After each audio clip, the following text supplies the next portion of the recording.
So as you can see here, first ನಾನು package ನ import ಮಾಡ್ಕೊಂಡಿದ್ದೀನಿ. ಜಾವಾ ಪ್ಯಾಕೇಜ್ ಅಲ್ಲಿ ಯುಟಿಲಿಟಿ ಅನ್ನೋ ಸಬ್ ಪ್ಯಾಕೇಜ್ ಅಲ್ಲಿ ಯಾವ ಇನ್ಬಿಲ್ಟ್ ಕ್ಲಾಸಸ್ ಬರುತ್ತೆ ಮತ್ತೆ ಫಂಕ್ಷನ್ಸ್ ಬರುತ್ತೆ. ಆ ಇನ್ಬಿಲ್ಟ್ ಕ್ಲಾಸಸ್ ಫಂಕ್ಷನ್ಸ್ ಎಲ್ಲಾನು ಇಂಪೋರ್ಟ್ ಮಾಡ್ಕೊಂಡಿದ್ದೀನಿ. Then I am creating a class called student ಅಂತ ಒಂದು ಕ್ಲಾಸ್ ಕ್ರಿಯೇಟ್ ಮಾಡ್ಕೊತಾ ಇದ್ದೀನಿ. ಆ ಕ್ಲಾಸ್ ಒಳಗೆ 4 ವೇರಿಯೇಬಲ್ ನ ಡಿಕ್ಲೇರ್ ಮಾಡ್ಕೊತಾ ಇದ್ದೀನಿ. As you can see here USN, name, branch, phone number ಅಂತ 4 ವೇರಿಯೇಬಲ್ ನ ಡಿಕ್ಲೇರ್ ಮಾಡ್ಕೊತಾ ಇದ್ದೀನಿ. ಸೊ ಅವ್ರು ಹೇಳಿದ್ರು 4 ವೇರಿಯೇಬಲ್, ಕ್ವಶನ್ ಅಲ್ಲಿ 4 ವೇರಿಯೇಬಲ್ ನ ಡಿಕ್ಲೇರ್ ಮಾಡ್ಕೊಳಕ್ ಹೇಳಿದ್ರು. 4 ವೇರಿಯೇಬಲ್ ಡಿಕ್ಲೇರ್ ಮಾಡ್ಕೊಂಡಿದ್ದೀನಿ. ನೆಕ್ಸ್ಟ್ ಮೈನ್ ಫಂಕ್ಷನ್ ಬರ್ಕೊಂಡಿದ್ದೀನಿ, public static void main. Next ನಾನು ನಂಬರ್ ಆಫ್ ಸ್ಟೂಡೆಂಟ್ಸ್, ಎಷ್ಟು ನಂಬರ್ ಆಫ್ ಸ್ಟೂಡೆಂಟ್ಸ್ಗೆ USN, name, branch, phone number ನ ಸ್ಟೋರ್ ಮಾಡಬೇಕು ಅಂತ ಬೇಕು. ಅದಕ್ಕೆ ಯೂಸರ್ ಇಂದ ಇನ್ಪುಟ್ ತಗೋಬೇಕು. ನಂಬರ್ ಆಫ್ ಸ್ಟೂಡೆಂಟ್ಸ್ ಎಷ್ಟು ಬೇಕು ಅಂತ ಯೂಸರ್ ಇಂದ ಇನ್ಪುಟ್ ತಗೋಬೇಕು. So that's why scanner class ಏನಿದೆ, ಆ ಸ್ಕ್ಯಾನರ್ ಕ್ಲಾಸ್ಗೆ ಒಂದು ಆಬ್ಜೆಕ್ಟ್ ನ ಕ್ರಿಯೇಟ್ ಮಾಡ್ಕೊತಾ ಇದ್ದೀನಿ. So in order to create an object for a class in Java, you are using new operator, which makes sure that it creates memory for the object during runtime. So since you are taking input from the user through keyboard, so that's why system.in anta constructor call agutte. So ಇದು scanner class object. ಈ object ಮುಖಾಂತರ ನಾನು user ಕೊಡುವಂತ input ನ scan ಮಾಡ್ಕೋಬೇಕು. So next output screen ಅಲ್ಲಿ enter number of students ಅಂತ print ಮಾಡ್ತೀನಿ. So user number of students ನ ಎಂಟರ್ ಮಾಡ್ತಾನೆ. ಸೊ ಅದನ್ನ ಸ್ಕ್ಯಾನ್ ಮಾಡಿ ಒಂದು ವೇರಿಯೇಬಲ್ಗೆ, ಎನ್ ಅನ್ನೋ ವೇರಿಯೇಬಲ್ಗೆ ಸ್ಟೋರ್ ಮಾಡ್ತೀನಿ. ಸೊ ಸ್ಕ್ಯಾನ್ ಮಾಡಕ್ಕೆ ಸ್ಕ್ಯಾನರ್ ಕ್ಲಾಸ್ ಆಬ್ಜೆಕ್ಟ್ ನ ಯೂಸ್ ಮಾಡ್ತೀನಿ. ಸಿನ್ಸ್ ನಂಬರ್ ಆಫ್ ಸ್ಟೂಡೆಂಟ್ಸ್ ಏನಿದೆ ನಾನು ಎಂಟರ್ ಮಾಡೋದು ಇಂಟೀಜರ್, 1 ಸ್ಟೂಡೆಂಟ್, 2 ಸ್ಟೂಡೆಂಟ್, 3, 4 ಆ ತರ ಇಂಟೀಜರ್ ವ್ಯಾಲ್ಯೂ ಎಂಟರ್ ಮಾಡ್ತೀನಿ.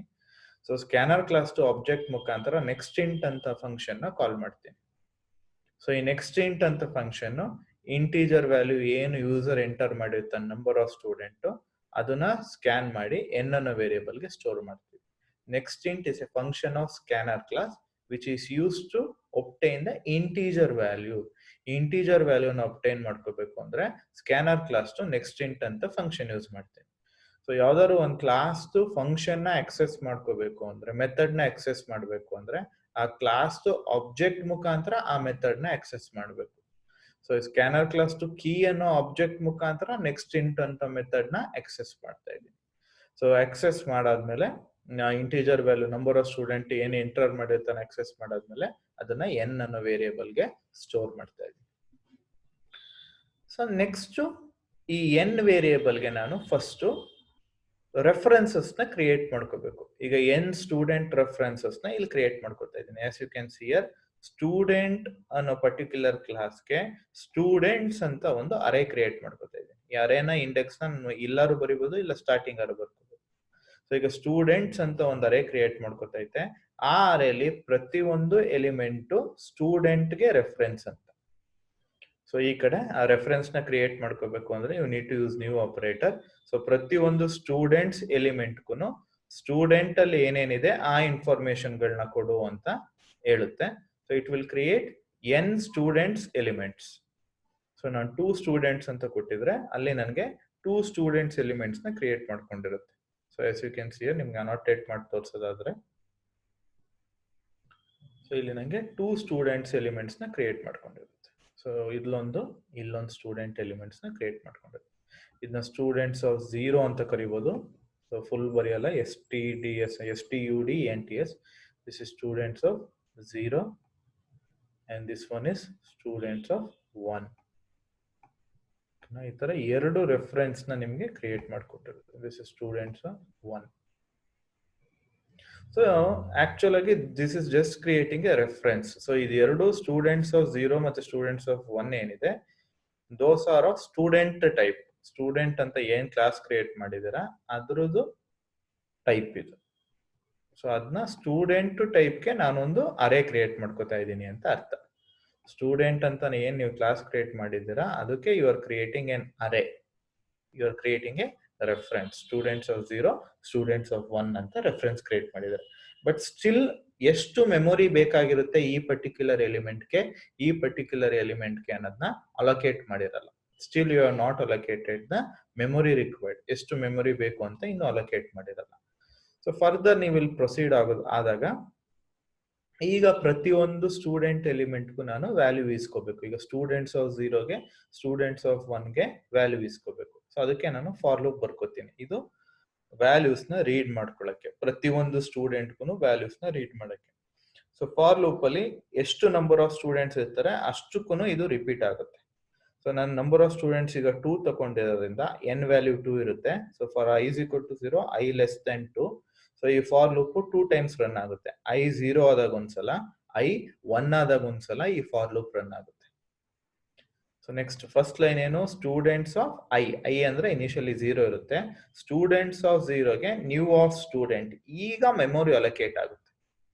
ಸ್ಟೂಡೆಂಟ್ಗೆ ಎಷ್ಟು ಮೆಮೊರಿ ಇದೆ ಅಷ್ಟು ಮೆಮೊರಿನ ಸ್ಟೂಡೆಂಟ್ಸ್ ಆಫ್ 0ಗೆ ಅಲೋಕೇಟ್ ಮಾಡು ಅಂತ ಹೇಳ್ತೀನಿ. So that means students of 0ಗೆ ಈಗ 4 ಮೆಮೊರಿ ಅಲೋಕೇಶನ್ ಇರುತ್ತೆ. ಒಂದು USN ಒಂದು ನೇಮ್ಗೆ, first one is USNಗೆ, second one ನೇಮ್ಗೆ ಎಷ್ಟು ಮೆಮೊರಿ ಬೇಕು, ನೆಕ್ಸ್ಟ್ ಬ್ರಾಂಚ್ಗೆ ಎಷ್ಟು ಮೆಮೊರಿ ಬೇಕು, ಸ್ಟ್ರಿಂಗ್ ಡೇಟಾ ಟೈಪ್ಗೆ ಎಷ್ಟು ಮೆಮೊರಿ ಇರುತ್ತೆ, ಅಷ್ಟು ಮೆಮೊರಿನ ಈಗ ಈ ಲೈನ್ ಆದ್ಮೇಲೆ ಅಲೋಕೇಶನ್ ಆಗುತ್ತೆ.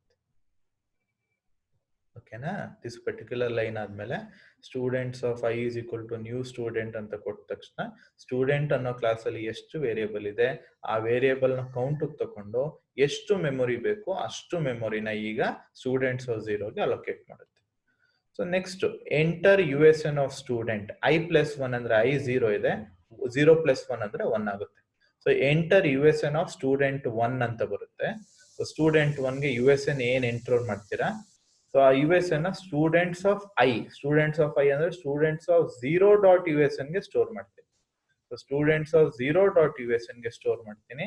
ಸಿನ್ಸ್ ನಾನು ಸ್ಟ್ರಿಂಗ್ ನ ಸ್ಟೋರ್ ಮಾಡೋದ್ರಿಂದ ಏನು ಯೂಸರ್ ಎಂಟರ್ ಮಾಡಿರ್ತಾನೆ ವ್ಯಾಲ್ಯೂನ ಅದನ್ನ ಸ್ಕ್ಯಾನರ್ ಕ್ಲಾಸ್ ಆಬ್ಜೆಕ್ಟ್ ಮುಖಾಂತರ ಸ್ಕ್ಯಾನ್ ಮಾಡ್ತಾ ಇದ್ದೀನಿ. ನಾನು ಸ್ಟ್ರಿಂಗ್ ನ ಸ್ಕ್ಯಾನ್ ಮಾಡ್ತಾ ಇರೋದ್ರಿಂದ ಡಾಟ್ ನೆಕ್ಸ್ಟ್ ಅಂತ ಬರೀತೀನಿ. ಸೊ ಇಂಟೀಜರ್ ಏನಾದ್ರು ಸ್ಕ್ಯಾನ್ ಮಾಡ್ತಿದ್ರೆ ನೆಕ್ಸ್ಟ್ ಇಂಟ್ ಅಂತ ಬರೀತಿದೆ. Since USN name branch phone 4 ನಾನು ಸ್ಟ್ರಿಂಗ್ ಅಂತ ಕನ್ಸಿಡರ್ ಮಾಡೋದ್ರಿಂದ so next function method use ಮಾಡ್ತೀನಿ, scanner class next method use ಮಾಡ್ತೀನಿ. ಸೊ USN ಸ್ಕ್ಯಾನ್ ಮಾಡ್ತೀನಿ. So enter USN of student 1, ನಾನೇನಾದ್ರು 12 ಅಂತ ಎಂಟರ್ ಮಾಡಿದ್ರೆ ಆ 12 ಅನ್ನೋ ವ್ಯಾಲ್ಯೂನ ಸ್ಕ್ಯಾನರ್ ಕ್ಲಾಸ್ ಆಬ್ಜೆಕ್ಟ್ ಸ್ಕ್ಯಾನ್ ಮಾಡಿ students of i.USN, that means students of 0.USN ಗೆ ಸ್ಟೋರ್ ಮಾಡ್ತೀನಿ. ಸೊ ಸ್ಟೂಡೆಂಟ್ಸ್ ಆಫ್ 0.USN ಗೆ ಈಗ 11 ಅಂತ ಸ್ಟೋರ್ ಆಗುತ್ತೆ. ಓಕೆನಾ? ನೆಕ್ಸ್ಟ್ ಅದೇ ರೀತಿ ಎಂಟರ್ ನೇಮ್ ಆಫ್ ಸ್ಟೂಡೆಂಟ್ 1 ಅಂತ ಕೇಳುತ್ತೆ. ಸ್ಟೂಡೆಂಟ್ಸ್ ಆಫ್ 0.nameಗೆ ಏನ್ ವ್ಯಾಲ್ಯೂ ಎಂಟರ್ ಮಾಡಿರ್ತೀನಿ ಅದು ಸ್ಟೋರ್ ಆಗುತ್ತೆ. ಸೊ ಸ್ಟೂಡೆಂಟ್ಸ್ ಆಫ್ 0.nameಗೆ ಫಾರ್ ಎಕ್ಸಾಂಪಲ್ ಈಗ SCA ಅಂತ ಸ್ಟೋರ್ ಮಾಡಿದ್ರೆ SCA ಅಂತ ವ್ಯಾಲ್ಯೂ ಸ್ಟೋರ್ ಆಗುತ್ತೆ. ಸೊ ನೆಕ್ಸ್ಟ್ ಅದೇ ರೀತಿ ಎಂಟರ್ ಬ್ರಾಂಚ್ ಆಫ್ ಸ್ಟೂಡೆಂಟ್ 1 ಅಂತ ಕೇಳ್ತೀನಿ, ಅದನ್ನ ಸ್ಟೂಡೆಂಟ್ಸ್ ಆಫ್ 0.branchಗೆ ಸ್ಟೋರ್ ಮಾಡ್ತೀನಿ.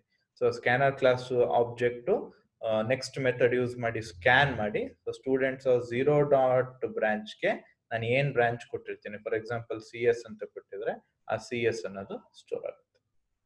ಓಕೆನಾ? Next enter phone number of student ಅಂತ ಸ್ಟೂಡೆಂಟ್ 1. ಸೊ ಆ ಫೋನ್ ನಂಬರ್ ಸಹ ಸ್ಕ್ಯಾನರ್ ಕ್ಲಾಸ್ ಆಬ್ಜೆಕ್ಟ್ ಮುಖಾಂತರ ನೆಕ್ಸ್ಟ್ ಮೆಥಡ್ ಯೂಸ್ ಮಾಡಿ ಸ್ಕ್ಯಾನ್ ಮಾಡಿ ಸ್ಟೂಡೆಂಟ್ಸ್ ಆಫ್ 0.phone ಗೆ ಫೋನ್ ನಂಬರ್ ಸ್ಟೋರ್ ಮಾಡ್ತೀನಿ. Let's store the phone number as 1234 ಅಂತ ಸ್ಟೋರ್ ಮಾಡ್ತೀನಿ. ಓಕೆನಾ? ಪುನಃ ಫಾರ್ ಲೂಪ್ ರಿಪೀಟ್ ಆಗುತ್ತೆ, i ಇನ್ಕ್ರಿಮೆಂಟ್ ಆಗುತ್ತೆ, 0 ಇದ್ದದ್ದು ಈಗ i 1 ಆಗುತ್ತೆ. ಸೊ i 0 ಇದ್ದದ್ದು ಏನಾಯ್ತು ಈಗ i became 1 now, i ಈಗ 1 ಆಯ್ತು. ಪುನಃ students of 1 is equal to new student, ಈಗ ಸ್ಟೂಡೆಂಟ್ಸ್ ಆಫ್ 1 ಏನಿದೆ ಅದಕ್ಕೆ ನಾನು ಮೆಮೊರಿ ಅಲೋಕೇಟ್ ಮಾಡ್ತೀನಿ. ಯಾವಾಗ ಸ್ಟೂಡೆಂಟ್ಸ್ ಆಫ್ 1ಗೆ ಮೆಮೊರಿ ಅಲೋಕೇಟ್ ಮಾಡ್ತೀರಾ ಪುನಃ ಈ ರೀತಿ 4 ಪಾರ್ಟಿಷನ್ಸ್ ಬರುತ್ತೆ.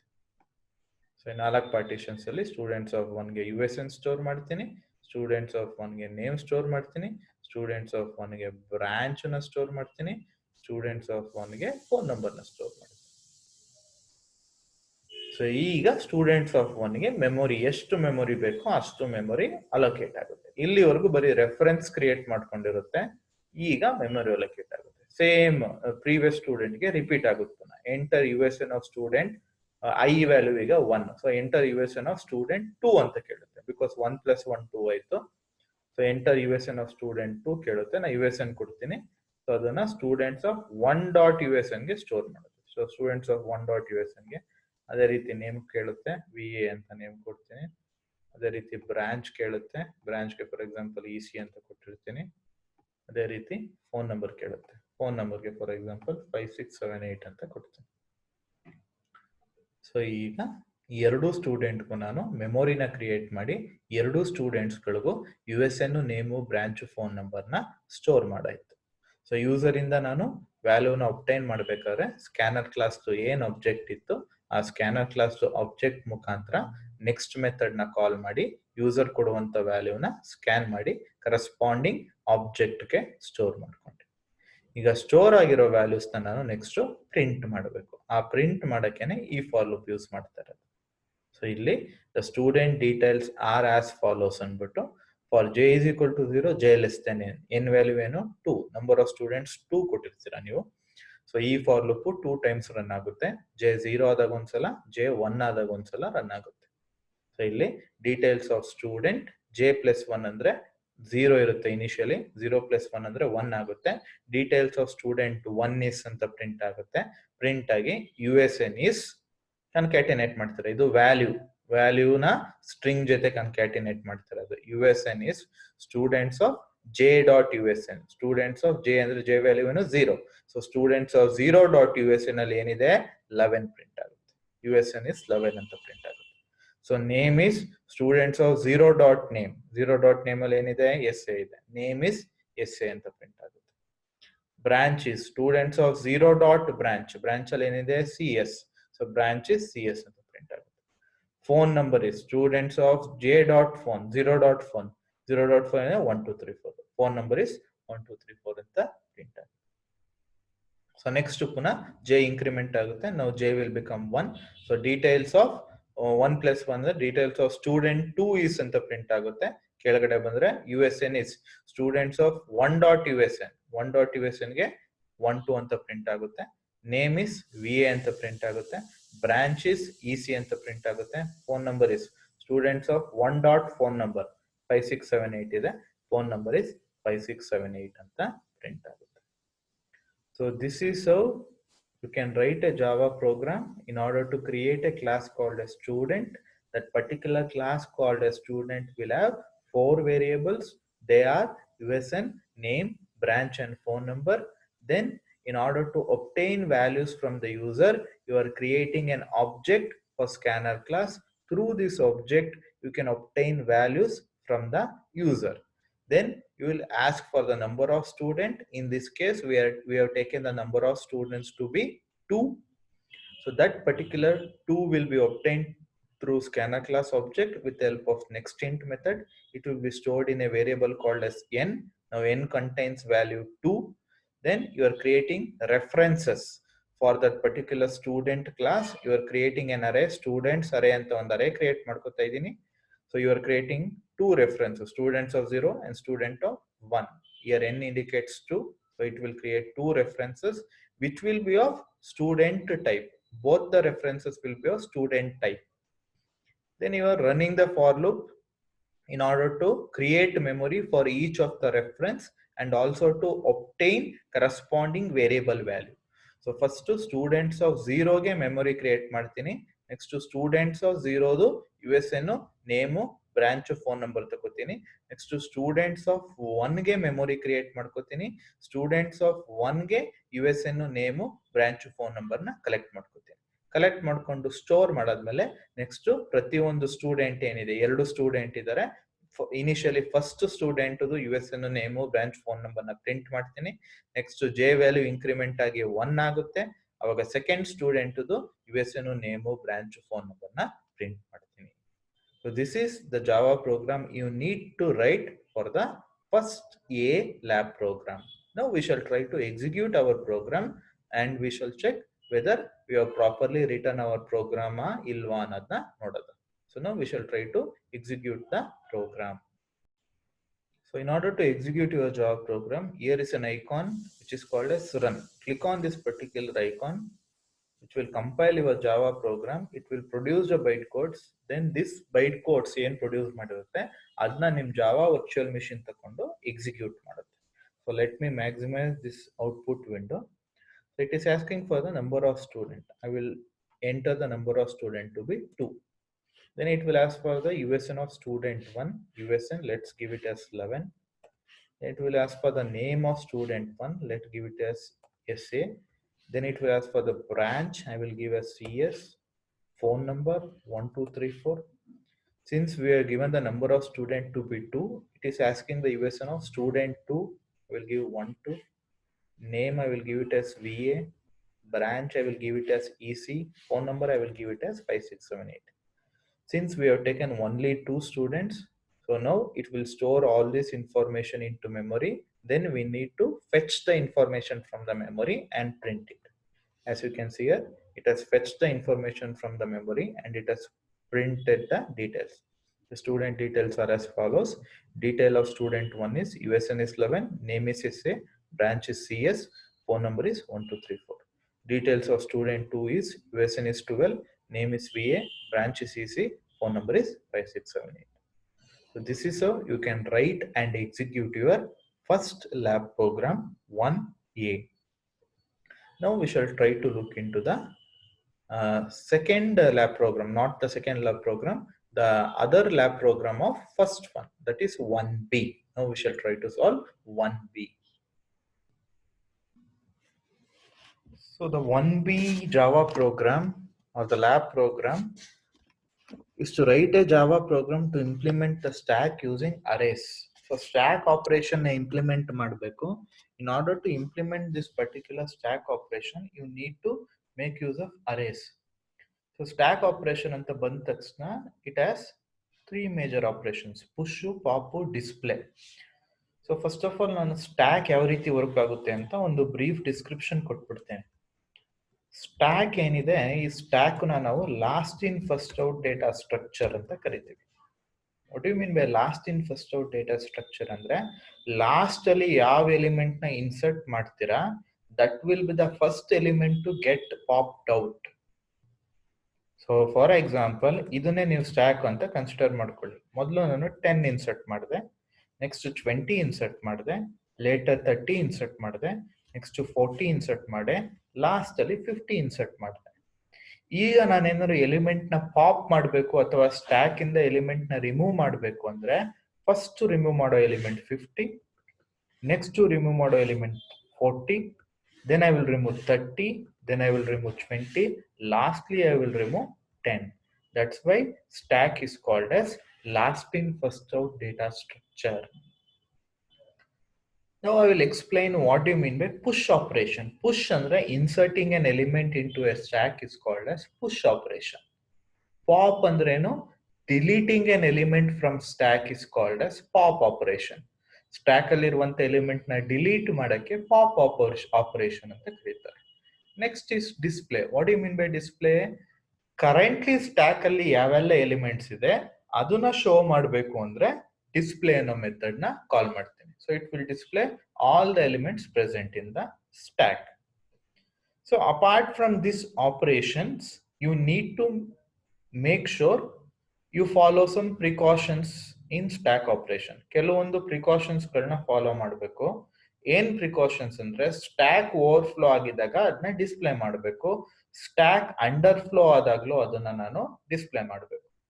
First of all stack over flow ಅಂದ್ರೆ ಏನು ಅಂತ ಹೇಳ್ತೀನಿ. ಇಮ್ಯಾಜಿನ್ ನಿಮ್ದು ಸ್ಟ್ಯಾಕ್ ಸೈಜ್ 5 ಇದೆ ಅಂತ ಅನ್ಕೊಳ್ಳಿ. ಸ್ಟ್ಯಾಕ್ ಸೈಜ್ ಏನಿದೆ 5.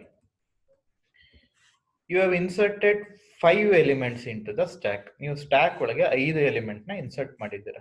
10, 30, 40, 50 5 ಎಲಿಮೆಂಟ್ ನ ಇನ್ಸರ್ಟ್ ಮಾಡಿದ್ದೀನಿ ಸ್ಟ್ಯಾಕ್ ಒಳಗೆ. ಈಗ ನಾನು ನೆಕ್ಸ್ಟ್ ಏನ್ ಮಾಡ್ತಾ ಇದ್ದೀನಿ, ಸ್ಟ್ಯಾಕ್ ಗೆ ಇನ್ನೂ ಒಂದು ಎಲಿಮೆಂಟ್ ನ ಇನ್ಸರ್ಟ್ ಮಾಡಕ್ ಹೋಗ್ತಾ ಇದ್ದೀನಿ. Suppose I am trying to insert element 60 into the stack, but it won't get inserted. Why? Because your stack size is 5. At maximum your stack can hold only 5 elements. If you try to insert an extra element, that is 6th element into the stack, it will lead to a situation called as stack overflow. Ee situation na nanu stack overflow anta ಕರೀಬಹುದು. Stack size ಗಿಂತ ಜಾಸ್ತಿ element ನ insert ಮಾಡಕ್ ಹೋದ್ರೆ ಅದನ್ನ ನಾನು stack overflow ಅಂತ ಕರಿತೀನಿ. Now we shall try to look what you mean by stack underflow ಅನ್ನೋದನ್ನ ನೋಡೋದು. ಈಗ ಸ್ಟ್ಯಾಕ್ ಒಳಗೆ ಕರೆಂಟ್ಲಿ 5 ಎಲಿಮೆಂಟ್ಸ್ ಇದೆ. ಸೊ ಈಗ ಫಸ್ಟ್ ಪಾಪ್ ಆಗುವಂತ element 50. Next the element which will get popped is 40. Next element to be deleted is 30. Next element to be deleted is 20. And the last element to get deleted is 10. If I try to delete an element again, puna nan enaru element na delete madake try madidre, it will lead to a situation called as stack underflow. That means you are trying to delete an element from a stack which does not contain any element. Stack ಒಳಗೆ ಯಾವುದೇ element ಇಲ್ಲ, ಆದರೂ ಸಹ ನೀವು stack ಇಂದ element ನ delete ಮಾಡಕ್ಕೆ try ಮಾಡಿದ್ರೆ that will lead to a situation called as stack underflow. ಅದನ್ನ ನಾನು ಸ್ಟ್ಯಾಕ್ ಅಂಡರ್ ಫ್ಲೋ ಅಂತ ಕರಿಬಹುದು. Apart from this, one more thing I need to tell with respect to stack operations ಏನು ಅಂದ್ರೆ, you need to be familiar with a pointer called as top. Top ಅಂತ ಒಂದು pointer use ಮಾಡ್ತೀವಿ. ಇದು ಯಾವ ರೀತಿ ವರ್ಕ್ ಆಗುತ್ತೆ ಅಂದ್ರೆ, ಫಾರ್ ಎಕ್ಸಾಂಪಲ್ ನಿಮ್ ಸ್ಟ್ಯಾಕ್ ಸೈಜ್ 5 ಇದೆ ಅಲ್ವಾ, ನಿಮ್ ಸ್ಟ್ಯಾಕ್ ಸೈಜ್ 5 ಇದ್ದಾಗ ಟಾಪ್ ಪಾಯಿಂಟರ್ -1 ಇದೆ ಅಂತ ಅನ್ಕೊಳ್ಳಿ. ಸೊ ಈಗ ನಾನು ಫಸ್ಟ್ ಎಲಿಮೆಂಟ್ ನ ಇನ್ಸರ್ಟ್ ಮಾಡಬೇಕು ಅಂದಾಗ ಫಸ್ಟ್ ನಾನು ಟಾಪ್ ನ ಇನ್ಕ್ರಿಮೆಂಟ್ ಮಾಡ್ತೀನಿ. ಟಾಪ್ ನ ಇನ್ಕ್ರಿಮೆಂಟ್ ಮಾಡಿದ್ರೆ -1 + 1 ಅಂದ್ರೆ 0 ಆಯ್ತು. ಎಲಿಮೆಂಟ್ ಟಾಪ್ ನ ಇನ್ಕ್ರಿಮೆಂಟ್ ಮಾಡಿ 10 ಅನ್ನು ಇನ್ಸರ್ಟ್ ಮಾಡ್ತೀನಿ. So next top na further increment ಮಾಡ್ತೀನಿ. Top becomes 1, then I will insert 20. Next top na further increment ಮಾಡ್ತೀನಿ. Top becomes 2, then I will insert 30. Next top na further increment ಮಾಡ್ತೀನಿ. Top becomes 3, then I will insert 40. ಪುನಃ top na further increment ಮಾಡ್ತೀನಿ. Now top becomes 4, then I will insert 50. Initially name top value -1 ಅಲ್ಲಿರುತ್ತೆ. That means ಯಾವಾಗ top -1 ಅಲ್ಲಿ ಇರುತ್ತೆ, then that means your stack is empty ಅಂತ ಅರ್ಥ. Top ಏನಾದ್ರು -1 ಅಲ್ಲಿ ಇದ್ರೆ it indicates stack empty, top -1 ಅಲ್ಲಿ ಇದ್ದಾಗ. ಸೊ ಅದನ್ನೇ ಇಲ್ಲಿ ತೋರಿಸಿರೋದು. When your top is -1, it indicates your stack is empty. So top ಏನಾದ್ರು greater than or equal to 0 ಆಗಿದ್ದಾಗ ಮಾತ್ರ, ಟಾಪ್ ಏನಾದ್ರು greater than or equal to 0 ಆಗಿದ್ದಾಗ ಮಾತ್ರ ಸ್ಟ್ಯಾಕ್ ಆಸ್ ಸಮ್ ಎಲಿಮೆಂಟ್ಸ್ ಅಂತ ಅರ್ಥ. ನೋಡಿ ಬೇಕಾದ್ರೆ ಮೇಲ್ಗಡೆ ಡಯಾಗ್ರಾಮ್ ನೋಡಿ. ಈ ಡಯಾಗ್ರಾಮ್ ನೋಡಿದ ತಕ್ಷಣ ಗೊತ್ತಾಗುತ್ತೆ, ಟಾಪ್ -1 ಅಲ್ಲಿ ಇದ್ದಾಗ ನಿಮ್ ಸ್ಟ್ಯಾಕ್ ಎಂಟಿ ಅಂತ ಅರ್ಥ. ಟಾಪ್ ಏನಾದ್ರು 0 ಅಥವಾ 0ಕ್ಕಿಂತ ಜಾಸ್ತಿ ಇದ್ರೆ, ಟಾಪ್ ಏನಾದ್ರು 0 ಅಥವಾ 0ಕ್ಕಿಂತ ಜಾಸ್ತಿ ಇದ್ರೆ, ಟಾಪ್ ಏನಾದ್ರು 0 ಅಥವಾ 0ಕ್ಕಿಂತ ಜಾಸ್ತಿ ಇದ್ರೆ, then your stack has some elements. ಇದನ್ನ ನಾನು ಸ್ಟ್ಯಾಕ್ ಅಂಡರ್ ಫ್ಲೋ ಸಿಚುಯೇಷನ್ ನ ಚೆಕ್ ಮಾಡಕ್ ಯೂಸ್ ಮಾಡ್ತೀನಿ. If your top is greater than or equal to 0, then only you can delete element from the stack, because it will be having some elements. Stack has some element, then only you can delete elements from stack. ಅವಾಗ ಮಾತ್ರ ನಾನು stack ಇಂದ elements ನ delete ಮಾಡಕ್ಕೆ ಆಗದು. ಅದೇ ರೀತಿ ನಾನು ಇನ್ಸರ್ಟ್ ಮಾಡ್ಬೇಕಾದ್ರೆ, ಈಗ ಫರ್ದರ್ ನಾನು ಟಾಪ್ ನ ಇನ್ಕ್ರಿಮೆಂಟ್ ಮಾಡ್ತೀನಿ ಅನ್ಕೊಳ್ಳಿ. ಟಾಪ್ ಏನಾಗುತ್ತೆ 5 ಆಗುತ್ತೆ. Now I cannot insert any element because already 5 element ನ ಇನ್ಸರ್ಟ್ ಮಾಡ್ಬಿಟ್ಟಿದ್ದೀನಿ. ನಿಮ್ ಸ್ಟ್ಯಾಕ್ ಸೈಜ್ 5 ಮಾತ್ರ. ಸೊ ಇಲ್ಲಿ ನಾನು ಎಲಿಮೆಂಟ್ ನ ಇನ್ಸರ್ಟ್ ಮಾಡಕ್ಕಾಗಲ್ಲ. ಸೊ ಇಲ್ಲಿ ನಾನು ಒಂದು ಕಂಡೀಷನ್ ಚೆಕ್ ಮಾಡ್ತೀನಿ. If your top is less than stack size -1, if your top is less than stack size -1, then only you can insert ಅಂತ. ಈ ಕಂಡೀಷನ್ ಅಲ್ಲಿ ಏನಾಗುತ್ತೆ, ನಿಮ್ ಟಾಪ್ ವ್ಯಾಲ್ಯೂ ಏನಿದೆ 5 which is less than stack size ಏನಿದೆ 5 -1. 5 -1 ಅಂದ್ರೆ which will be equal to 5 less than 4 ಆಯ್ತು. Condition fail ಆಯ್ತು. ಸೊ ಈ ಕಂಡೀಷನ್ ಫೇಲ್ ಆದಾಗ then that means you cannot do insertion operation. So ಈ ಕಂಡೀಷನ್ ಟ್ರೂ ಆದಾಗ ಮಾತ್ರ ಇನ್ಸರ್ಷನ್ ಆಗುತ್ತೆ. So top less than stack size -1 ಆಗ್ಬೇಕು. ಅದೇ ಇಲ್ಲಿ ಚೆಕ್ ಮಾಡಿ, ನಿಮ್ ಟಾಪ್ 4 ಇದೆ ಅಲ್ವಾ, ಇಲ್ಲಿ ಚೆಕ್ ಮಾಡಿದಾಗ ಐ ಕ್ಯಾನ್ ಇನ್ಸರ್ಟ್. ನಿಮ್ದು ಏನಾಗುತ್ತೆ, ಅವಾಗ ಟಾಪ್ ಏನಿದೆ 4, ಇಲ್ಲಿವರೆಗೂ ಟಾಪ್ 3 ಇರುತ್ತೆ. ಆವಾಗ ಟಾಪ್ 4 ಆದ್ಮೇಲೆ ನಾನು ಇನ್ಸರ್ಟ್ ಮಾಡಕ್ ಆಗಲ್ಲ. ಸೊ ಇಲ್ಲಿ ನಿಮ್ ಟಾಪ್ 4 ಇರುತ್ತೆ, 5 ಆಗಿರಲ್ಲ. ಕಂಡೀಷನ್ ಚೆಕ್ ಮಾಡ್ಬಿಟ್ಟು ಆಮೇಲೆ ಇನ್ಕ್ರಿಮೆಂಟ್ ಮಾಡ್ತೀರಾ. ಸೊ ಇಲ್ಲಿ top 4, this one is 4 -1, sorry stack size 5 ಇರುತ್ತೆ. ಸೊ 4 ಲೆಸ್ ದೆನ್ 4 ಅಂದ್ರೆ ಕಂಡೀಷನ್ ಫೇಲ್ ಆಯ್ತು. ಅವಾಗ ಇನ್ಕ್ರಿಮೆಂಟ್ ಮಾಡಿ ಇನ್ಸರ್ಟ್ ಮಾಡಕ್ಕಾಗಲ್ಲ. ಸೊ ಈ ಕಂಡೀಷನ್ ಚೆಕ್ ಮಾಡ್ತೀನಿ. ಸೊ ಇನಿಷಿಯಲಿ ಟಾಪ್ -1 ಇರುತ್ತೆ, 0 ಮಾಡಿ ಇನ್ಸರ್ಟ್ ಮಾಡ್ತೀರಾ, ಟಾಪ್ 1 ಮಾಡಿ ಇನ್ಸರ್ಟ್ ಮಾಡ್ತೀರಾ, ಟಾಪ್ 2 ಮಾಡಿ ಇನ್ಸರ್ಟ್ ಮಾಡ್ತೀರಾ, ಟಾಪ್ ನ 3 ಮಾಡಿ ಇನ್ಸರ್ಟ್ ಮಾಡ್ತೀರಾ, ಟಾಪ್ ನ 4 ಮಾಡಿ ಇನ್ಸರ್ಟ್ ಮಾಡ್ತೀರಾ. ಅದಾದ್ಮೇಲೆ ನೆಕ್ಸ್ಟ್ ಕಂಡೀಷನ್ ಚೆಕ್ ಮಾಡ್ಬೇಕಾದ್ರೆ ಈ ವ್ಯಾಲ್ಯೂನ ಇಟ್ಕೊಂಡು ಕಂಡೀಷನ್ ಚೆಕ್ ಮಾಡಿದಾಗ ಈ ಕಂಡೀಷನ್ ಫೇಲ್ ಆಗುತ್ತೆ. ಸೊ ಅದಕ್ಕೆ ನೀವು ಎಲಿಮೆಂಟ್ ನ ಇನ್ಸರ್ಟ್ ಮಾಡಕ್ ಆಗೋದಿಲ್ಲ ಅಂತ ಬರುತ್ತೆ. ಬೇಕಾದ್ರೆ ನೋಡಿ ಇಲ್ಲಿ ತೋರಿಸ್ತೀನಿ ನಿಮ್ಗೆ. ಇನಿಷಿಯಲಿ ಟಾಪ್ -1 ಇರುತ್ತಲ್ವಾ, ಸೊ -1, ಸೊ ಇಲ್ಲಿ ನನ್ನ ಕಂಡೀಷನ್ ಏನ್ ಚೆಕ್ ಆಗುತ್ತೆ, -1 is less than 4 condition true, insertion ಆಗುತ್ತೆ. ಇಲ್ಲಿ 0 is less than 4 condition 2 insert ಆಗುತ್ತೆ. ಪ್ರೀವಿಯಸ್ ಟಾಪ್ ವ್ಯಾಲ್ಯೂ ತಗೋಬೇಕು.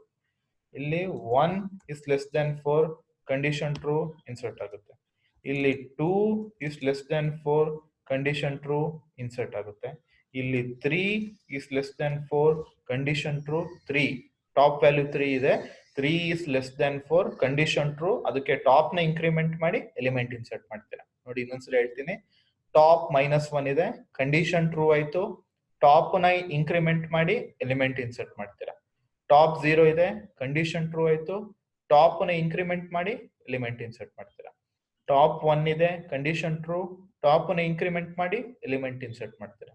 ಟಾಪ್ 2 ಇದೆ, ಕಂಡೀಷನ್ ಟ್ರೂ ಆಯ್ತು, ಟಾಪ್ ನ ಇಂಕ್ರಿಮೆಂಟ್ ಮಾಡಿ ಎಲಿಮೆಂಟ್ ಇನ್ಸರ್ಟ್ ಮಾಡ್ತೀರಾ. ಟಾಪ್ 3 ಇದೆ, ಕಂಡೀಷನ್ ಟ್ರೂ ಆಯ್ತು, ಟಾಪ್ ನ ಇಂಕ್ರಿಮೆಂಟ್ ಮಾಡಿ ಎಲಿಮೆಂಟ್ ಇನ್ಸರ್ಟ್ ಮಾಡ್ತೀರಾ. ಟಾಪ್ 4 ಇದೆ, ಕಂಡೀಷನ್ ಫಾಲ್ಸ್ ಆಯ್ತು, then that means stack overflow ಅನ್ನೋ ಸಿಚುಯೇಷನ್ ಕ್ರಿಯೇಟ್ ಆಯ್ತು. ಸೊ ಸ್ಟ್ಯಾಕ್ ಓವರ್ಫ್ಲೋಗೆ ಈ ಕಂಡೀಷನ್, ಟಾಪ್ ಏನಾದ್ರು ಲೆಸ್ ದ್ಯಾನ್ ಸ್ಟ್ಯಾಕ್ ಸೈಜ್ -1 ಇದ್ರೆ ಮಾತ್ರ ಇನ್ಸರ್ಷನ್ ಆಪರೇಷನ್. ಇಲ್ಲಿ ಬರ್ದ್ಬಿಡೋದು. ಏನಕ್ಕೆ ಇಷ್ಟೆಲ್ಲ ಹೇಳ್ತಾ ಇರೋದು ಅಂದ್ರೆ ನಿಮ್ಗೆ ಪ್ರೋಗ್ರಾಮ್ಗೆ ಹೋದಾಗ ಈಸಿಯಾಗಿ ಅರ್ಥ ಆಗುತ್ತೆ. ನಿಮ್ ಟಾಪ್ ಏನಾದ್ರು ಲೆಸ್ ದ್ಯಾನ್ ಸ್ಟ್ಯಾಕ್ ಸೈಜ್ -1 ಇದ್ದಾಗ ಮಾತ್ರ ಪುಷ್ ವಿಲ್ ಹ್ಯಾಪನ್, ಅವಾಗ ಮಾತ್ರ ಪುಷ್ ಆಪರೇಷನ್ ಆಗುತ್ತೆ. ಅದೇ ರೀತಿ ನಿಮ್ ಟಾಪ್ ಏನಾದ್ರು greater than or equal to 0 ಇದ್ದಾಗ ಮಾತ್ರ, ನಿಮ್ ಟಾಪ್ ಏನಾದ್ರು greater than or equal to 0 ಇದ್ದಾಗ ಮಾತ್ರ, -1 ಇದ್ದಾಗ ಸ್ಟ್ಯಾಕ್ ಎಂಪ್ಟಿ, ಟಾಪ್ ಏನಾದ್ರು greater than or equal to 0 ಇದ್ದಾಗ ಮಾತ್ರ ಪಾಪ್ ವಿಲ್ ಹ್ಯಾಪನ್, ಇಲ್ಲ ಅಂದ್ರೆ ಪಾಪ್ ಆಪರೇಷನ್ ಆಗೋದಿಲ್ಲ. ಸೊ ಇದು ಯಾವ ರೀತಿ ಅನ್ನೋದನ್ನ ಈಗ ಪ್ರೋಗ್ರಾಮ್ ಮುಖಾಂತರ ಇನ್ ಡೀಟೇಲ್ ಅಬ್ಸರ್ವ್ ಮಾಡೋಣ. So as you can see here, so ನಂದು ಕ್ಲಾಸ್ ನೇಮ್, ಫೈಲ್ ನೇಮ್ ಏನಿದೆ ಸ್ಟ್ಯಾಕ್ ಡೆಮೋ, ಸೇಮ್ ನೇಮ್ ನ ನನ್ನ ಕ್ಲಾಸ್ ನೇಮ್ಗೂ ಕೊಡಬೇಕು. ಸೊ ಅದಕ್ಕೆ ನಾನು ಕ್ಲಾಸ್ ನೇಮ್ ಸ್ಟ್ಯಾಕ್ ಡೆಮೋ ಅಂತಾನೆ ಕೊಟ್ಟಿದ್ದೀನಿ.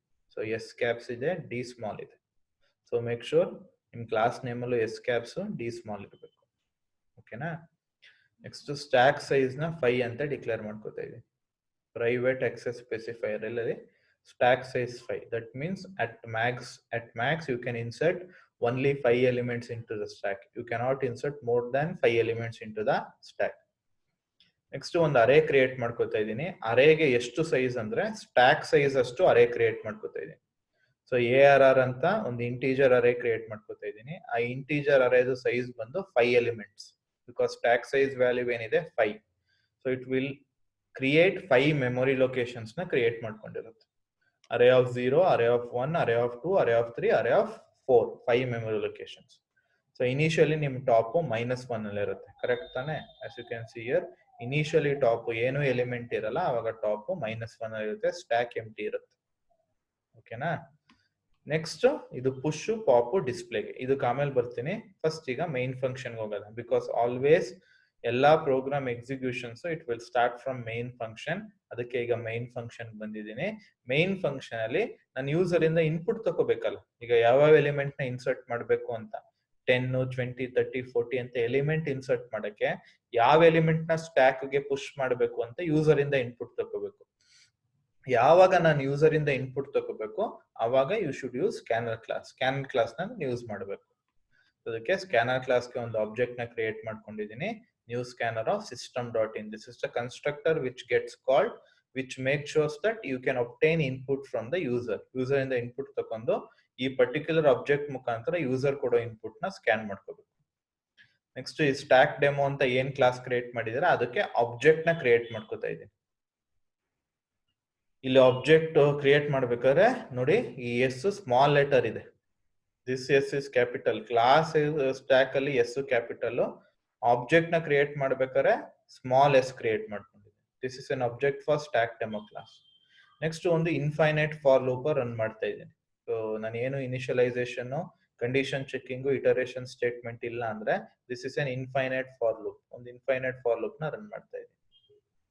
ಇನ್ಫೈನೈಟ್ ಫಾರ್ ಲೂಪ್ ಒಳಗೆ ಒಂದು ಮೆನ್ಯೂನ ಕ್ರಿಯೇಟ್ ಮಾಡ್ಕೊಂಡಿದ್ದೀನಿ. 1 ಕೊಟ್ರೆ ಪುಷ್, 2 ಕೊಟ್ರೆ ಪಾಪ್, 3 ಡಿಸ್ಪ್ಲೇ, 4 ಅಂದ್ರೆ it will exit from the program ಇಂದ ಎಕ್ಸಿಟ್ ಆಗುತ್ತೆ. ನೆಕ್ಸ್ಟ್ ಎಂಟರ್ ಚಾಯ್ಸ್ ಅಂತ ಕೇಳ್ತೀನಿ. ಯೂಸರು ಪುಷ್ ಆದ್ರೂ ಕೊಡ್ಬೋದು, ಪಾಪ್ ಆದ್ರೂ ಕೊಡ್ಬೋದು, ಡಿಸ್ಪ್ಲೇ ಆದ್ರೂ ಕೊಡ್ಬೋದು. ಯಾವ ಚಾಯ್ಸ್ ಕೊಡ್ತಾನೆ ಆ ಚಾಯ್ಸ್ ಎಂಟರ್ ಆಗುತ್ತೆ. ಸೊ ಅದನ್ನ ಸ್ಕ್ಯಾನ್ ಮಾಡಬೇಕು ಅಂದ್ರೆ ಸ್ಕ್ಯಾನರ್ ಕ್ಲಾಸ್ ಆಬ್ಜೆಕ್ಟ್ ಏನಿದೆ ಅದ್ರ ಮುಖಾಂತರ ನೆಕ್ಸ್ಟ್ ಇಂಟ್ ಕೊಟ್ಟು ಸ್ಕ್ಯಾನ್ ಮಾಡ್ಕೋತೀನಿ. ಬಿಕಾಸ್ ನಾನು ಚಾಯ್ಸ್ ಕೊಡೋದು ಇಟ್ ವಿಲ್ ಬಿ 1 2 3 4 ಎಲ್ಲ ಇಂಟೀಜರ್ ಆಗಿರೋದ್ರಿಂದ ನಾನು scanner class next int method ನ ಯೂಸ್ ಮಾಡಿ ಆ ವ್ಯಾಲ್ಯೂನ ಸ್ಕ್ಯಾನ್ ಮಾಡಿ ಚಾಯ್ಸ್ ಅಂತ ಇಂಟೀಜರ್ ವೇರಿಯೇಬಲ್ಗೆ ವ್ಯಾಲ್ಯೂನ ಸ್ಟೋರ್ ಮಾಡ್ತೇನೆ. Next switch choice. ಯಾವ ಚಾಯ್ಸ್ ಕೊಟ್ಟಿರ್ತೀನಿ 1 2 3 4 ಆ ಚಾಯ್ಸ್ಗೆ ಸ್ವಿಚ್ ಆಗುತ್ತೆ. ಸೊ 1 ಆದ್ರೆ ಕೇಸ್ 1 ಹೋಗುತ್ತೆ ಪುಷ್. ಕೇಸ್ 1 ಹೋಗ್ಬಿಟ್ಟು ಎಂಟರ್ ಎಲಿಮೆಂಟ್ ಟು ಪುಷ್ ಅಂತ ಕೇಳುತ್ತೆ. So enter element to push ಅಂತ ಕೇಳಿದಾಗ ಫಾರ್ ಇಮ್ಯಾಜಿನ್ ಈಗ ನಾನು 10 ಅಂತ ಕೊಟ್ಟೆ. ಸೊ ಎಂಟರ್ ಎಲಿಮೆಂಟ್ ಟು ಪುಷ್ಗೆ 10 ಕೊಟ್ಟೆ. ಆ 10 ನ ELEM ಅನ್ನೋ ವೇರಿಯೇಬಲ್ಗೆ ಸ್ಟೋರ್ ಮಾಡಿದ್ದೀನಿ.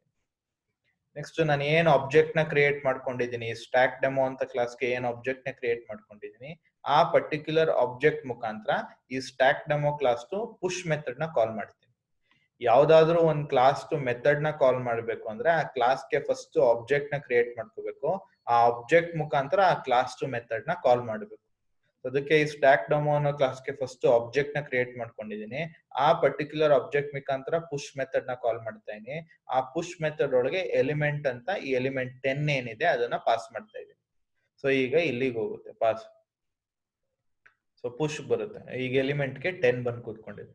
ಸೊ ನಾವು before inserting element into the stack ಒಳಗೆ ಎಲಿಮೆಂಟ್ ನ ಇನ್ಸರ್ಟ್ ಮಾಡಕ್ಕಿಂತ ಮುಂಚೆ ಸ್ಟ್ಯಾಕ್ ಫುಲ್ ಇದೆಯೋ ಇಲ್ವೋ ಅಂತ ಚೆಕ್ ಮಾಡಬೇಕು. ಸೊ ಚೆಕ್ ಮಾಡಕ್ಕೆ ಇದು ಕಂಡೀಷನ್ ನಾನು ಆಗ್ಲೇ ಇಲ್ಲಿ ಎಕ್ಸ್ಪ್ಲೈನ್ ಮಾಡಿದೆ. Top less than stack size -1 ಇದ್ರೆ ಮಾತ್ರ ನೋಡಿ, ಇಷ್ಟು ಕಂಡೀಷನ್ ಅಲ್ಲಿ top less than stack size -1 ಇದೆ, ಅವಾಗ ಮಾತ್ರ ಎಲಿಮೆಂಟ್ ನ ನೀವು ಇನ್ಸರ್ಟ್ ಮಾಡಕ್ ಆಗೋದು. ಸೊ ಅದಕ್ಕೆ ಫಸ್ಟ್ ಕಂಡೀಷನ್ ಚೆಕ್ ಮಾಡ್ತೀನಿ. Top less than stack size -1 ಇದ್ರೆ ಅವಾಗ ಟಾಪ್ ನ ಫಸ್ಟ್ ಇನ್ಕ್ರಿಮೆಂಟ್ ಮಾಡ್ತೀನಿ. ಟಾಪ್ ಏನಿರುತ್ತೆ -1 ಇರುತ್ತೆ. ಟಾಪ್ ನ ಫಸ್ಟ್ ಇನ್ಕ್ರಿಮೆಂಟ್ ಮಾಡಿದಾಗ 0 ಆಗುತ್ತೆ. ಸೊ ಅರೇ ಆಫ್ 0ಗೆ ಎಲಿಮೆಂಟ್ 10 ಏನಿತ್ತು ಅದು ಅಸೈನ್ ಆಗುತ್ತೆ. ಸೊ ಅರೇ ಆಫ್ 0ಗೆ 10 ಅಸೈನ್ ಆಗುತ್ತೆ. ಸೊ ಅದನ್ನ ಪ್ರಿಂಟ್ ಮಾಡ್ತೀನಿ. Element 10 is push to stack ಅಂತ ಪ್ರಿಂಟ್ ಮಾಡ್ತಾ ಇದ್ದೀನಿ. ಓಕೆನಾ? ಸೊ ಪುನಃ ನೆಕ್ಸ್ಟ್ ಇನ್ಸರ್ಟ್ ಆದ್ಮೇಲೆ again it will come back to this for loop. ಪುನಃ ಮೆನ್ಯೂ ಡಿಸ್ಪ್ಲೇ ಆಗುತ್ತೆ. ಪುನಃ ನಾನು ಪುಷ್ ಅಂತ ಕೊಟ್ಟೆ ಅಂತ ಅನ್ಕೊಳ್ಳಿ. ಪುನಃ ಎಂಟರ್ ಎಲಿಮೆಂಟ್ ಕೇಳುತ್ತೆ, 20 ಕೊಡ್ತೀನಿ. ಪುನಃ ಕಂಡೀಷನ್ ಚೆಕ್ ಆಗುತ್ತೆ, ಟ್ರೂ ಆಗುತ್ತೆ. ಟಾಪ್ ನ ಇನ್ಕ್ರಿಮೆಂಟ್ ಮಾಡುತ್ತೆ, 0 ಇದ್ದದ್ದು 1 ಆಗಿ ಪುಷ್ ಮಾಡುತ್ತೆ. ಅದೇ ರೀತಿ 10 20 30 40 50 4 ಎಲಿಮೆಂಟ್ ಪುಷ್ ಮಾಡ್ತೀನಿ, ಇನ್ಸರ್ಟ್ ಆಗುತ್ತೆ. ನೆಕ್ಸ್ಟ್ ಪುನಃ ಪುಷ್ ಕೊಡ್ತೀನಿ, ಅವಾಗ 60 ಅಂತ ಎಲಿಮೆಂಟ್ ಕೊಡ್ತೀನಿ. ಅವಾಗ ಈ ಕಂಡೀಷನ್ ಫೇಲ್ ಆಗೋಗುತ್ತೆ. ಈ top less than stack size -1 as you can see here condition ಇಲ್ಲಿ ಫೇಲ್ ಆಗುತ್ತೆ. 4 ಲೆಸ್ ದೆನ್ 4 ಆಗುತ್ತೆ. ಕಂಡೀಷನ್ ಫೇಲ್ ಆದಾಗ ಇಫ್ ಹೋಗಲ್ಲ, ಎಲ್ಸ್ ಬರುತ್ತೆ. ಎಲ್ಸ್ ಬಂದು ಸ್ಟ್ಯಾಕ್ ಓವರ್ಫ್ಲೋ ಅಂತ ಇನ್ಫಾರ್ಮೇಶನ್ ನ ಪ್ರಿಂಟ್ ಮಾಡುತ್ತೆ. ನೀವು ಸ್ಟ್ಯಾಕ್ ಏನಾದ್ರು 6th ಎಲಿಮೆಂಟ್ ನ ಪುಷ್ ಮಾಡಕ್ ಹೋದಾಗ ಅವಾಗ ಕಂಡೀಷನ್ ಫೇಲ್ ಆಗುತ್ತೆ ಇಫ್ ಅಲ್ಲಿ. ಎಲ್ಸ್ ಪಾರ್ಟ್ ಬಂದು ಸ್ಟ್ಯಾಕ್ ಓವರ್ಫ್ಲೋ ಅಂತ ಪ್ರಿಂಟ್ ಮಾಡುತ್ತೆ. ಸೊ ಈಗ ನಾನು ಚಾಯ್ಸ್ 2 ಅಂತ ಕೊಡ್ತೀನಿ ಅನ್ಕೊಳ್ಳಿ. ಚಾಯ್ಸ್ 2 ಏನಾದ್ರು ಕೊಟ್ರೆ, ಫಾರ್ ಎಕ್ಸಾಂಪಲ್ ಚಾಯ್ಸ್ 2 ಬೇಡ, ಡಿಸ್ಪ್ಲೇ ಕೊಡ್ತೀನಿ. ಚಾಯ್ಸ್ 3 ಕೊಡ್ತೀನಿ. ಈಗ ಸ್ಟ್ಯಾಕ್ ಒಳಗೆ 5 ಎಲಿಮೆಂಟ್ಸ್ ಇದೆ, 10 20 30 40 50. ಆಗ ಕೇಸ್ 3 ಬರುತ್ತೆ. ಸ್ಟ್ಯಾಕ್ ಡೆಮೋ ಡಾಟ್ ಡಿಸ್ಪ್ಲೇ ಕಾಲ್ ಆಗುತ್ತೆ. ಫಸ್ಟ್ ಸ್ಟ್ಯಾಕ್ ಎಂಟಿ ಇದೆಯೋ ಇಲ್ವೋ ಅಂತ ಚೆಕ್ ಮಾಡ್ತೀನಿ. ಟಾಪ್ ಏನಾದ್ರು greater than or equal to 0 ಇದ್ರೆ ಮಾತ್ರ ಸ್ಟ್ಯಾಕ್ ಅಲ್ಲಿ ಎಲಿಮೆಂಟ್ಸ್ ಇದೆ ಅಂತ. -1 ಇತ್ತು ಅಂದ್ರೆ stack empty, greater than or equal to 0 ಇದ್ರೆ ಸ್ಟ್ಯಾಕ್ ಅಲ್ಲಿ ಎಲಿಮೆಂಟ್ ಇದೆ ಅಂತ. ಸೊ ಕಂಡೀಷನ್ ಟ್ರೂ ಆಯ್ತು ಅಂದ್ರೆ 0 ಇಂದ less than or equal to top ವರ್ಗುನು. ಈಗ ಟಾಪ್ ಎಲ್ಲಿದೆ ನಿಮ್ಗೆ? ಟಾಪ್ 4 ಅಲ್ಲಿ ಇದೆ. ಸೊ 0 ಇಂದ less than or equal to 4 ವರ್ಗುನು ಯಾವ್ಯಾವ ಎಲಿಮೆಂಟ್ ಇದೆ ಅಷ್ಟು ಎಲಿಮೆಂಟ್ ಡಿಸ್ಪ್ಲೇ ಮಾಡುತ್ತೆ. ಸೊ 0 ಇಂದ less than or equal to 4 ವರ್ಗುನು ಫಸ್ಟ್ ಅರೇ ಆಫ್ 0 ತಗೊಳುತ್ತೆ. Next array of 1, array of 2, array of 3, array of 4 ಅಷ್ಟು ಎಲಿಮೆಂಟ್ ಡಿಸ್ಪ್ಲೇ ಮಾಡುತ್ತೆ. ಸಪೋಸ್ ಏನಾದ್ರು ಟಾಪ್ -1 ಇತ್ತು ಅಂದ್ರೆ -1 greater than or equal to 0 condition fails, ಅವಾಗ ಎಲ್ಸ್ ಪಾರ್ಟ್ ಬಂದು ಸ್ಟ್ಯಾಕ್ ಎಂಟಿ ಅಂತ ಪ್ರಿಂಟ್ ಮಾಡ್ಬಿಡುತ್ತೆ. ಇದು ಡಿಸ್ಪ್ಲೇ. ನೆಕ್ಸ್ಟ್ ಪಾಪ್ ಹೋಗಲ್ಲ. ಈಗ ನಾನು ಏನಾದ್ರು ಚಾಯ್ಸ್ ನ 2 ಕೊಟ್ಟೆ. ಸೊ ಆಗ ಸ್ಟ್ಯಾಕ್ ಡೆಮೋ ಡಾಟ್ ಪಾಪ್ ಹೋಗುತ್ತೆ, ಪಾಪ್ ಮೆಥಡ್ ಕಾಲ್ ಆಗುತ್ತೆ. ಇಲ್ಲೂ ಕಂಡೀಷನ್ ಚೆಕ್ ಮಾಡ್ತೀನಿ. ಟಾಪ್ ಏನಾದ್ರು greater than or equal to 0 ಆದ್ರೆ ಅರೇಲಿ ಎಲಿಮೆಂಟ್ಸ್ ಇದೆ ಅಥವಾ ಸ್ಟ್ಯಾಕ್ ಅಲ್ಲಿ ಎಲಿಮೆಂಟ್ ಇದೆ ಅಂತ. ಇಲ್ಲ ಅಂದ್ರೆ ಎಲ್ಸ್ ಪಾರ್ಟ್ ಬಂದು ಸ್ಟ್ಯಾಕ್ ಅಂಡರ್ ಫ್ಲೋ ಎಲಿಮೆಂಟ್ಸ್ ಇಲ್ಲ ಅಂತ ಮಾಡ್ತೇನೆ. ಎಲಿಮೆಂಟ್ ಇತ್ತು ಅಂದ್ರೆ ಫಸ್ಟ್ ಅರೇನ ಪಾಪ್ ಮಾಡಿ ಆಮೇಲೆ ಟಾಪ್ ನ ಡಿಕ್ರಿಮೆಂಟ್ ಮಾಡ್ತೇನೆ. ದಟ್ ಮೀನ್ಸ್ ಫಸ್ಟ್ 50 ಡಿಲೀಟ್ ಆಗುತ್ತೆ, 50 ಡಿಲೀಟ್ ಆಗಿ ಟಾಪ್ 3 ಆಗುತ್ತೆ. ನೆಕ್ಸ್ಟ್ 40 ಡಿಲೀಟ್ ಆಗುತ್ತೆ, top will become 2. Next 30 delete ಆಗುತ್ತೆ, ಟಾಪ್ 1 ಆಗುತ್ತೆ. ನೆಕ್ಸ್ಟ್ 20 ಡಿಲೀಟ್ ಆಗುತ್ತೆ, ಟಾಪ್ 0 ಆಗುತ್ತೆ. ನೆಕ್ಸ್ಟ್ 10 ಡಿಲೀಟ್ ಆಗುತ್ತೆ, ಟಾಪ್ -1 ಆಗುತ್ತೆ. ನೆಕ್ಸ್ಟ್ ಫರ್ದರ್ ಡಿಲೀಟ್ ಮಾಡಕ್ಕಾಗಲ್ಲ, ಅವಾಗ ನಿಮ್ಗೆ ಸ್ಟ್ಯಾಕ್ ಅಂಡರ್ ಫ್ಲೋ ಅಂತ ಪ್ರಿಂಟ್ ಆಗುತ್ತೆ. ಬಿಕಾಸ್ ಟಾಪ್ ಈಗ -1 ಆಗಿದೆ, ಕಂಡೀಷನ್ ಫೇಲ್ ಆಗುತ್ತೆ. ಎಲ್ಸ್ ಪಾರ್ಟ್ ಬಂದು ಸ್ಟ್ಯಾಕ್ ಅಂಡರ್ ಫ್ಲೋ ಅಂತ ಪ್ರಿಂಟ್ ಆಗುತ್ತೆ. So this is how you can implement stack operation with the help of an array in Java. So ಇಲ್ಲಿ ಏನೇನ್ ಮಾಡಿದೆ, ಸ್ಟ್ಯಾಕ್ ಡೆಮೋ ಅಂತ ಒಂದು ಕ್ಲಾಸ್ ಕ್ರಿಯೇಟ್ ಮಾಡ್ಕೊಂಡೆ, ಸ್ಟ್ಯಾಕ್ ಸೈಜ್ ನ 5 ಅಂತ ಮಾಡ್ಕೊಂಡೆ. So that means you can insert a maximum of 5 elements into the stack. ನಾನು ಸ್ಟ್ಯಾಕ್ ಒಳಗೆ ಮ್ಯಾಕ್ಸಿಮಮ್ 5 ಎಲಿಮೆಂಟ್ಸ್ ಮಾತ್ರ ಇನ್ಸರ್ಟ್ ಮಾಡ್ಕೊಳಕ್ ಆಗೋದು. ನಾನು ಏನ್ ಅರೇ ಕ್ರಿಯೇಟ್ ಮಾಡ್ಕೊತಾ ಇದ್ದೀನಿ, ಆ ಅರೇ ಗೆ ಮೆಮೊರಿ ಅಲೋಕೇಟ್ ಮಾಡಿದೆ. So array this particular array can hold 5 elements. ಈ ಅರೇ ಬರೀ 5 ಎಲಿಮೆಂಟ್ ನ ಹೋಲ್ಡ್ ಮಾಡಬಹುದು. ಇನಿಷಿಯಲಿ ಟಾಪ್ ನ -1 ಗೆ ಪಾಯಿಂಟ್ ಮಾಡ್ತಾ ಇರ್ತೀನಿ. ಸೊ ಈ ಸ್ಟ್ಯಾಕ್ ಡೆಮೋ ಅಂತ ಕ್ಲಾಸ್ ಒಳಗೆ 3 ಮೆಥಡ್ಸ್ ಗಳನ್ನ ಡಿಕ್ಲೇರ್ ಮಾಡ್ಕೊಂಡಿದ್ದೀನಿ. ಒಂದು ಪುಷ್, ಒಂದು ಪಾಪ್, ಇನ್ನೊಂದು ಡಿಸ್ಪ್ಲೇ. ಪುಷ್ ಅಲ್ಲಿ ಸ್ಟ್ಯಾಕ್ ಫುಲ್ ಆಗಿದೆಯೋ ಇಲ್ವೋ ಅನ್ನೋದಕ್ಕೆ ಈ ಕಂಡೀಷನ್ ಚೆಕ್ ಮಾಡ್ತೀನಿ. ಸ್ಟ್ಯಾಕ್ ಏನಾದ್ರು ಫುಲ್ ಆಗಿಲ್ಲ ಅಂದ್ರೆ ಎಲಿಮೆಂಟ್ ಇನ್ಸರ್ಟ್ ಮಾಡ್ತೀನಿ. ಸ್ಟ್ಯಾಕ್ ಏನಾದ್ರು ಫುಲ್ ಆಗಿತ್ತು ಅಂದ್ರೆ ಸ್ಟ್ಯಾಕ್ ಓವರ್ಫ್ಲೋ ಅಂತ ಪ್ರಿಂಟ್ ಮಾಡ್ತೀನಿ. ಪಾಪ್ ಅಲ್ಲಿ ಸ್ಟ್ಯಾಕ್ ಎಂಟಿ ಇದೆಯೋ ಇಲ್ವೋ ಅನ್ನೋಕೆ ಈ ಕಂಡೀಷನ್ ಚೆಕ್ ಮಾಡ್ತೀನಿ. ಸ್ಟ್ಯಾಕ್ ಏನಾದ್ರು ಎಂಟಿ ಇಲ್ಲ ಅಂದ್ರೆ ಎಲಿಮೆಂಟ್ ನ ಪಾಪ್ ಮಾಡಿ ಟಾಪ್ ನ ಡಿಕ್ರಿಮೆಂಟ್ ಮಾಡ್ತೀನಿ. ಸ್ಟ್ಯಾಕ್ ಏನಾದ್ರು ಎಂಟಿ ಇತ್ತು ಅಂದ್ರೆ ಸ್ಟ್ಯಾಕ್ ಅಂಡರ್ ಫ್ಲೋ ಅಂತ ಪ್ರಿಂಟ್ ಮಾಡ್ತೀನಿ. ನೆಕ್ಸ್ಟ್ ಡಿಸ್ಪ್ಲೇ ಮಾಡ್ಬೇಕಾದ್ರೂ ಅಷ್ಟೇ ಸ್ಟ್ಯಾಕ್ ಎಂಟಿ ಇದೆ ಅಂತ ಚೆಕ್ ಮಾಡ್ತೀನಿ. ಸ್ಟ್ಯಾಕ್ ಏನಾದ್ರು ಎಂಟಿ ಇರ್ಲಿಲ್ಲ ಅಂದ್ರೆ 0 ಇಂದ less than or equal to top ವರೆಗೂ ಏನೆಲ್ಲ ಎಲಿಮೆಂಟ್ಸ್ ಇತ್ತು ಎಲ್ಲ ಎಲಿಮೆಂಟ್ಸ್ ನಾನು ಪ್ರಿಂಟ್ ಮಾಡ್ತೀನಿ. 0 ಏನಾದ್ರು ಇತ್ತು ಅಂದ್ರೆ ಟಾಪ್ ಏನಾದ್ರು -1 ಇತ್ತು ಅಂದ್ರೆ ಎಲ್ಸ್ ಪಾರ್ಟ್ ಬಂದು ಸ್ಟ್ಯಾಕ್ ಎಂಟಿ ಅಂತ ಪ್ರಿಂಟ್ ಮಾಡ್ತೀನಿ. So this is your main function. So user ಇಂದ ಇನ್ಪುಟ್ ನ ತಗೊಳಕ್ಕೆ ಸ್ಕ್ಯಾನರ್ ಕ್ಲಾಸ್ ಆಬ್ಜೆಕ್ಟ್ ಯೂಸ್ ಮಾಡ್ತಾ ಇದೀನಿ. ಇದು ನಿಮ್ದು menu, push, pop, display, exit. ಯಾವ ಚಾಯ್ಸ್ ಕೊಡ್ತೀನಿ ಆ ಪರ್ಟಿಕ್ಯುಲರ್ ಚಾಯ್ಸ್ಗೆ ಇಲ್ಲಿ ಜಂಪ್ ಆಗುತ್ತೆ. ಕೊನೆಯಲ್ಲಿ ನಾನು ಏನಾದ್ರು ಚಾಯ್ಸ್ 4 ಅಂತ ಕೊಟ್ರೆ ನಿಮ್ದು ಸಿಸ್ಟಮ್ ಅನ್ನೋ ಇನ್ಬಿಲ್ಟ್ ಕ್ಲಾಸ್ ಏನಿದೆ ಅದ್ರ ಮುಖಾಂತರ ಅದ್ರದ್ದೊಂದು ಮೆಥಡ್ ಇದೆ ಎಕ್ಸಿಟ್ ಆಫ್ 0 ಅಂತ, ಆ ಮೆಥಡ್ ನ ಕಾಲ್ ಮಾಡಿದ್ರೆ ಪ್ರೋಗ್ರಾಮ್ ಇಂದ ಎಕ್ಸಿಟ್ ಆಗುತ್ತೆ. So this is how your 1B lab program will work. So ಇದು ಯಾವ ರೀತಿ ಔಟ್ಪುಟ್ ಕೊಡುತ್ತೆ ಅಂತ ಎಕ್ಸಿಕ್ಯೂಟ್ ಮಾಡಿ ನೋಡೋದು. So I'm running this particular program. So ಈ ತರ ಏನಾದ್ರು ನಿಮ್ಗೆ ಡೈಲಾಗ್ ಬಾಕ್ಸ್ ಬಂದ್ರೆ stack demo dot Java select ಮಾಡ್ಕೊಂಡು ಓಕೆ ಅಂತ ಕ್ಲಿಕ್ ಮಾಡಿ. ಸೊ ಈಗ ಔಟ್ಪುಟ್ ಸ್ಕ್ರೀನ್ ಬಂತು. Let me maximise the output screen. As you can see here first menu display ಮಾಡುತ್ತೆ. 1 ಗೆ ಪುಷ್, 2 ಗೆ ಪಾಪ್, 3 ಗೆ ಡಿಸ್ಪ್ಲೇ, 4 ಗೆ ಎಕ್ಸಿಟ್ ಅಂತ ಮೆನ್ಯೂ ಡಿಸ್ಪ್ಲೇ ಮಾಡುತ್ತೆ. ಎಂಟರ್ ಚಾಯ್ಸ್ ಅಂತ ಕೇಳ್ತಿದೆ, ನಾವು 1 ಅಂತ ಕೊಡ್ತೀನಿ. ಸೊ 1 ಅಂತ ಕೊಟ್ಟಾಗ ಎಂಟರ್ ಎಲಿಮೆಂಟ್ ಟು ಪುಷ್ ಅಂತ ಕೇಳುತ್ತೆ, 10 ಕೊಡ್ತೀನಿ. So as you can see element 10 is push to stack ಅಂತ ಬಂತು. ಸೊ ಪುನಃ ಎಲಿಮೆಂಟ್ ನ ಪುಷ್ ಮಾಡದ, 5 ಎಲಿಮೆಂಟ್ಸ್ ನ ಪುಷ್ ಮಾಡದ, ದೆನ್ 6th ಎಲಿಮೆಂಟ್ ನ ಪುಷ್ ಮಾಡಿ ಯಾವ ರೀತಿ ಸ್ಟ್ಯಾಕ್ ಓವರ್ಫ್ಲೋ ಬರುತ್ತೆ ಅನ್ನೋದನ್ನ ಅಬ್ಸರ್ವ್ ಮಾಡೋದು. ಸೊ ಪುಷ್ ಮಾಡ್ತಾ ಇದೀನಿ, 20 ಇನ್ಸರ್ಟ್ ಮಾಡಿದ್ದೀನಿ. So as you can see element 20 is push to stack. ಪುನಃ ಪುಷ್ ಮಾಡ್ತೀನಿ, 30 ಇನ್ಸರ್ಟ್ ಮಾಡ್ತೀನಿ. ಪುನಃ ಪುಷ್ ಮಾಡ್ತೀನಿ, 40 ಇನ್ಸರ್ಟ್ ಮಾಡ್ತೀನಿ. ಪುನಃ ಪುಷ್ ಮಾಡ್ತೀನಿ, 50 ಇನ್ಸರ್ಟ್ ಮಾಡ್ತೀನಿ. ಸೊ ಈಗ ಡಿಸ್ಪ್ಲೇ ಮಾಡ್ಕೊಳ್ಳೋದು. ಸೊ ಟೋಟಲ್ ಆಗಿ 5 ಎಲಿಮೆಂಟ್ಸ್ ನ ಪುಷ್ ಮಾಡಿದ್ದೀನಿ, 10, 20, 30, 40, 50. ಸೊ ಡಿಸ್ಪ್ಲೇ ಮಾಡಕ್ಕೆ ಚಾಯ್ಸ್ ಬಂದು 3, ಎಂಟರ್ ಚಾಯ್ಸ್ 3 ಕೊಡ್ತೀನಿ. As you can see here elements in stack are 10, 20, 30, 40, 50 ಅಂತ ಡಿಸ್ಪ್ಲೇ ಆಗಿದೆ. ಓಕೆನಾ? ಸೊ ಈಗ ಪುನಃ ಇನ್ನೊಂದು ಎಲಿಮೆಂಟ್ ನ ಪುಷ್ ಮಾಡಕ್ ನೋಡೋದು. ಸೊ ಪುಷ್ಗೆ 1 choice, enter element to push ಅಂತ ಕೇಳುತ್ತೆ, 60. ಸೊ ಬಟ್ ಈಗ ಪುಷ್ ಆಗೋದಿಲ್ಲ because stack size 5. You are trying to insert 6th element. Your stack can accommodate only 5 elements. Since you are trying to insert the 6th element, it will throw a precaution called as stack overflow. That means you cannot insert any more elements into the stack since the stack is full anta information ಕೊಡುತ್ತೆ. ಈಗ element ನ pop ಮಾಡ್ಕೊಂಡು ಹೋಗೋದು. So last in first out ಆಗಿರೋದ್ರಿಂದ last ಅಲ್ಲಿ insert ಮಾಡಿರೋ element 50, that will be the first element to get popped out. Pop get 2. So 2 ಅಂತ ಕೊಟ್ಟ ತಕ್ಷಣ as you can see here popped element is 50 ಅಂತ ಪ್ರಿಂಟ್ ಆಯ್ತು. ಸೊ ಅದೇ ರೀತಿ 2 ಅಂತ ಕೊಟ್ಟ ತಕ್ಷಣ next popped element is 40 print ಆಯ್ತು. next to popped element is 30, next to popped element is 20, next to popped element is 10 ಅಂತ ಪ್ರಿಂಟ್ ಆಯ್ತು. ಈಗ ಸ್ಟ್ಯಾಕ್ ಅಲ್ಲಿ ಯಾವುದು ಫರ್ದರ್ ಎಲಿಮೆಂಟ್ಸ್ ಇಲ್ಲ. ಈಗ ಏನಾದ್ರು ನಾ ಎಲಿಮೆಂಟ್ ನ ಪಾಪ್ ಮಾಡಕ್ ಹೋದ್ರೆ it will display stack under flow. So ಈಗ 2 ಪುನಃ ಸ್ವಲ್ಪ ಪಾಪ್ ಮಾಡಿದ್ರೆ as you can see stack ಅಲ್ಲಿ ಫರ್ದರ್ ಎಲಿಮೆಂಟ್ಸ್ ಇಲ್ಲ, ಎಲ್ಲಾನು ಪಾಪ್ ಮಾಡಿದೀರಾ ಅಂತ ಹೇಳಿ ಸ್ಟ್ಯಾಕ್ ಅಂಡರ್ ಫ್ಲೋ ಅಂತ ಸಿಚುಯೇಷನ್ ನ ಪ್ರಿಂಟ್ ಮಾಡ್ತೇವೆ. That means you cannot delete any further elements because there are no elements in the stack. So that's why it is stack underflow ಅಂತ ಬರುತ್ತೆ. ಸಪೋಸ್ ಈಗ ಏನಾದ್ರು ಸ್ಟ್ಯಾಕ್ ಅನ್ನ ಡಿಸ್ಪ್ಲೇ ಮಾಡಕ್ ಹೋದ್ರೆ ಸ್ಟ್ಯಾಕ್ ಅಲ್ಲಿ ಯಾವುದೇ ಎಲಿಮೆಂಟ್ಸ್ ಇಲ್ಲದೆ ಇರೋದ್ರಿಂದ ಸ್ಟ್ಯಾಕ್ ಎಂಟಿ ಅಂತ ಡಿಸ್ಪ್ಲೇ ಆಗುತ್ತೆ. So that means your stack is empty. There are no elements to display in the stack. That's why it is showing it as stack empty. ಇದೇ ತರ ನೀವು ಔಟ್ಪುಟ್ ನ ಚೆಕ್ ಮಾಡ್ಕೋಬೇಕು. Next ಈಗ program ಇಂದ exit ಆಗ್ಬೇಕು ಅಂದ್ರೆ 4 ಅಂತ ಕೊಟ್ರೆ, so as you can see program ಇಂದ ಎಕ್ಸಿಟ್ ಆಯ್ತು, ನಿಮ್ದು ಮೆನ್ಯೂ ಡಿಸ್ಪ್ಲೇ ಆಗ್ತಾ ಇಲ್ಲ. So this is how you can exit from your program. So this completes your lab program 1B complete ಆಯ್ತು. So in this particular presentation session we covered lab program 1A, that is student class 2, and also we covered lab program 1B. So watch this particular presentation session.